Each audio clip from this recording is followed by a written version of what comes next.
কিছু কিছু কাজ আছে যেগুলো করলে রোজা ভাঙে না, বাট আমাদের মধ্যে কনফিউশন কাজ করে যে এটা করলে কি রোজা ভাঙবে। এক নম্বরে হচ্ছে ইচ্ছা করে যদি আপনি খান, ইচ্ছা করে খাইতে হবে, বুঝছেন? ভুল করে খাইলে কিন্তু রোজা ভাঙে না। খুব মজার না ব্যাপারটা? অনেক সময় এমন হয়, অনেকের অভ্যাস যে সকালবেলা সে ঘুম থেকে উঠে পানি খায়। তো আপনি হঠাৎ করে এক গ্লাস পানি খেয়ে ফেলছেন, খাওয়ার পরে মনে হয়েছে ওরে আমি তো রোজা, এখন কি হবে বলেন তো? ভাঙবে না। দুই নাম্বার হচ্ছে, এটা বিবাহিতদের জন্য, যেহেতু মোস্ট অফ দ্য অডিয়েন্স আর 18+, কোনো অসুবিধা নাই। আর ইসলামে কথাগুলো আসলে বাঁচতে হলে জানতে হবে। সেটা হচ্ছে, আমরা শুনেছি যে বিবাহিতরা ফিজিক্যাল ইন্টারকোর্স যদি করে, দেহ থেকে সিমেন আউট হলে রোজা ভেঙে যায়, কিন্তু স্বাভাবিক মেলামেশার সাথে রোজা ভাঙে না। কিস করা, হাগ করা হাজব্যান্ড ওয়াইফের মধ্যে, এই যে সখ্যতা, এই ব্যাপারগুলো যদি দিনের বেলায় ঘটে, এতে রোজা ভাঙে না। তবে এটা রিকমেন্ডেড না। স্বামী স্ত্রীর একান্ত মেলামেশা দিনের বেলা রিকমেন্ডেড না, কারণ এটা থেকে সে সেক্সুয়ালি এক্সাইটমেন্টের দিকে চলে যেতে পারে। ফলে ভুল করে সে এমন কাজ করে ফেলতে পারে যেটাতে তার রোজাটাই ভেঙে যাবে। আর ইচ্ছা করে রোজা ভাঙলে কি করতে হয়? কাজাও কাফারাও।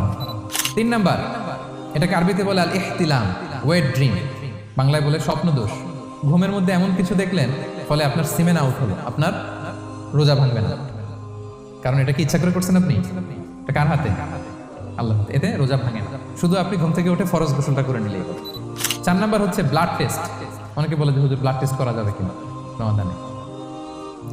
ব্লাড টেস্ট করা যাবে। ব্লাড টেস্ট করলে রোজা ভাঙে না। এটা খুবই জরুরি একটা মাসালা, প্রায় আমাদের লাগে। 1-2 সিরিঞ্জ ব্লাড নিলে ভাঙে না। তবে যদি অনেক বেশি অ্যামাউন্টের ব্লাড নেয়, এতে যদি আপনি ক্লান্ত হয়ে পড়েন, সেক্ষেত্রে আপনি রোজা ভাঙতে পারবেন, পরে কাজা করলে হবে। 5 নাম্বার হচ্ছে অনিচ্ছাকৃত বমি। এটা আমি আগেও ক্লিয়ার করেছি যে ইচ্ছাকৃত বমি করলে রোজা ভাঙে, কিন্তু অনিচ্ছাকৃত যদি বমি চলে আসছে, ভমিটিং হচ্ছে, আমার রোজা ভাঙবে না। 6 নম্বরে নোজ ব্লিডিং, নাক দিয়ে অনেকে রক্ত পড়ে না, নাক দিয়ে রক্ত ঝরলে মানুষের রোজা ভাঙে, আনলেস যদি অনেক বেশি অ্যামাউন্টের হয়, আপনি ক্লান্ত হয়ে পড়েন, তখন তো আপনি রোজা ভাঙতে পারবেন। 7 নাম্বার, রোজা রেখে দাঁত ফেলতে পারবো কিনা? জি, রোজা রেখে আপনি আপনার দাঁতকে রিমুভ করতে পারবেন, খুব বেশি যাতে রক্ত বের না হয় সেটা আপনি খেয়াল রাখবেন। দাঁত ফেললে যে রক্ত বেরোয়, এতে রোজা ভাঙে না। 8 নাম্বারটা হচ্ছে ইনজেকশন। রোজা রেখে ইনজেকশন দেওয়া যাবে কিনা? কিছু কিছু ইনজেকশন দেওয়া যাবে, কিছু কিছু দেওয়া যাবে না। কোনগুলো দেওয়া যাবে না?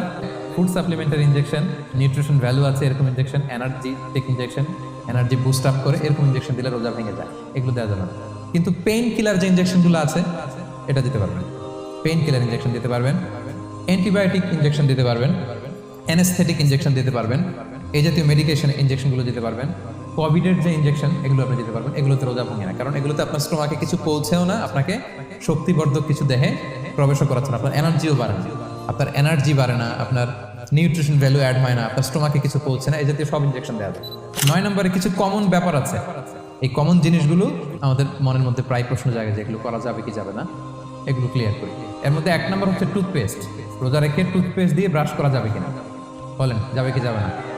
এই সুন্দর বলছে, যাবে, কিন্তু না করাই ভালো। হ্যাঁ, যাবে। টুথপেস্ট দিয়ে ব্রাশ করলে রোজা ভাঙে না, তবে যদি খুব স্ট্রং টুথপেস্ট হয়, এগুলো ব্যবহার না করা ভালো। দিনের বেলায় মেসওয়াক করা ভালো। হ্যাঁ, মেসওয়াক করলে ওইটা সবচেয়ে সেফ। রাসূল সাল্লাল্লাহু আলাইহি ওয়াসাল্লাম বলেছেন, আমার উম্মতের জন্য যদি কষ্ট না হয়ে যেত, আমি প্রত্যেক নামাজের আগে মেসওয়াক করা ফরজ করে দিয়ে যেতাম। কষ্ট হয়ে যাবে, পকেট নিয়ে নিয়ে মেসওয়াক করতে হবে।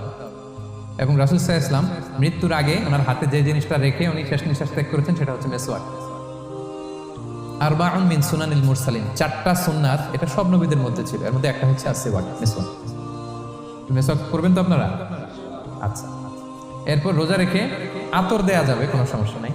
পারফিউম দেয়া যাবে, সমস্যা নেই। আই ড্রপ দেয়া যাবে, চোখে ড্রপ দেয়া যাবে, আইলাইনার দেয়া যাবে, কাজল দেয়া যাবে, এগুলোতে রোজা ভাঙে না। এরপরে ডায়াবেটিক পেশেন্ট যারা আছে, তারা ইনসুলিন দিতে পারবেন, এত রোজা ভাঙে না।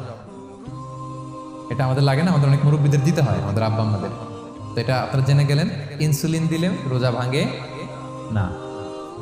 এরপর 10 নম্বর, খুব মজার একটা পয়েন্ট, খাবারের যদি লবণ চেক করা হয়, এতে রোজা ভাঙে না।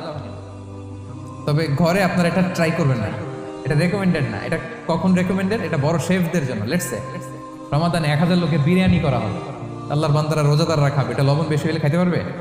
পারবে না। এজন্য যিনি শেফ, প্রধান বাবুর্চি, উনি লবণটা ট্রাই করতে পারবেন, করেই সাথে সাথে কুলি করে ফেলবেন, ভিতরে তো কিছু গেল না, এতে রোজা ভাঙে না। তাই বলে প্রতিদিন ঘরের রান্নাতে আবার এটা করতে যায় না। ঘরে দুজন, আপনি আপনার হাজব্যান্ড ওয়াইফ টোনাটুনি একটা হইলেই হইলো, কি বলেন?